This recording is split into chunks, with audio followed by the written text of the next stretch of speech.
കേരളം ചുട്ടുപൊള്ളുന്നു. സംസ്ഥാനത്ത് ബുധനാഴ്ച വരെ ചൂട് കൂടാൻ സാധ്യതയെന്ന കേന്ദ്ര കാലാവസ്ഥാ വകുപ്പിന്റെ മുന്നറിയിപ്പ്. 9 ജില്ലകളിൽ ഉയർന്ന താപനില മുന്നറിയിപ്പായ യെല്ലോ അലർട്ട് പ്രഖ്യാപിച്ചു.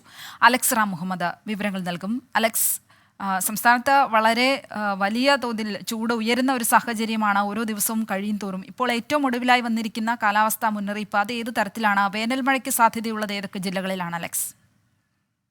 ശ്രീലക്ഷ്മി, സംസ്ഥാനം അക്ഷരാർത്ഥത്തിൽ ചുട്ടുപൊള്ളുകയാണ്. സംസ്ഥാനത്ത് ഈ ഉയർന്ന താപനില ശരാശരി 37 ഡിഗ്രി സെൽഷ്യസിന് മുകളിലേക്ക് എത്തി. അതായത് 37.5 ഡിഗ്രി സെൽഷ്യസിന് മുകളിലേക്ക് എത്തി എന്നുള്ളതാണ് പ്രധാനപ്പെട്ട കാര്യം. ആ ചൂട് ഇങ്ങനെ തുടരും അടുത്ത ദിവസങ്ങളിലും എന്ന മുന്നറിയിപ്പാണ് കേന്ദ്ര കാലാവസ്ഥാ വകുപ്പ് നൽകുന്നത്. ബുധനാഴ്ച വരെ വിവിധ ജില്ലകളിൽ 9ഓളം ജില്ലകളിൽ ഉയർന്ന താപനില മുന്നറിയിപ്പ് നൽകിയിട്ടുണ്ട്.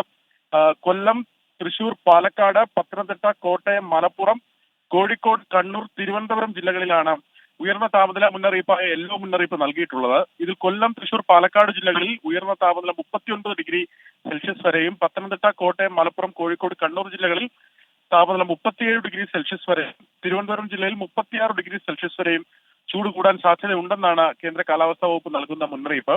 സാധാരണയേക്കാൾ 2 മുതൽ 4 ഡിഗ്രി സെൽഷ്യസ് വരെ ചൂട് കൂടാനാണ് സാധ്യതയെന്നും പറയുന്നുണ്ട്. ഇന്നലെ സംസ്ഥാനത്ത് ഈ വർഷത്തെ ഏറ്റവും ഉയർന്ന ചൂട് പാലക്കാട് രേഖപ്പെടുത്തി. ഔദ്യോഗിക റെക്കോർഡ് പ്രകാരം 40 ഡിഗ്രി സെൽഷ്യസ് ചൂടാണ് ഇന്നലെ രേഖപ്പെടുത്തിയത് എന്നുള്ളതും പ്രധാനപ്പെട്ട കാര്യമാണ്.